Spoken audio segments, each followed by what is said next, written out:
আসসালামু আলাইকুম।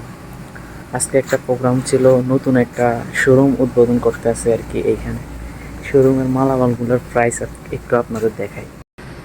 এগুলা একটা কম্বল, বেড কভার, বালিশের কভার, এগুলোর প্রাইস দেখেন 1299, 1299।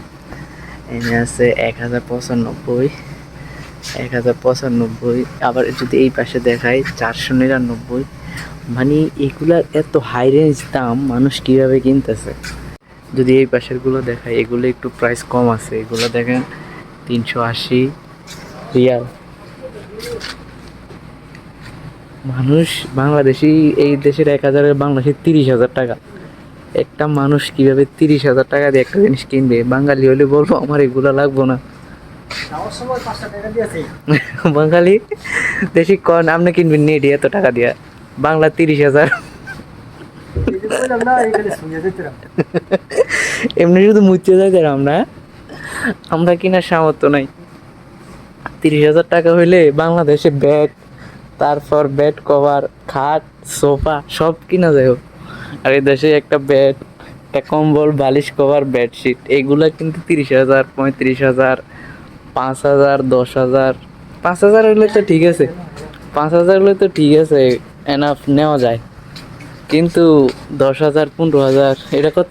আলফ হইতে দিছেন তাহলে কত ইয়া টাগো চলো 32,000, 33,000 আইব। এই যে 1199 টাকা 1199। 1199 টাকা এটা আবার 960 টাকা আছে, এটা আছে 10 টাকা। হ্যাঁ তাও অনেক।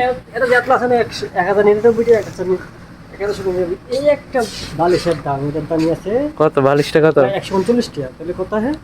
4,000।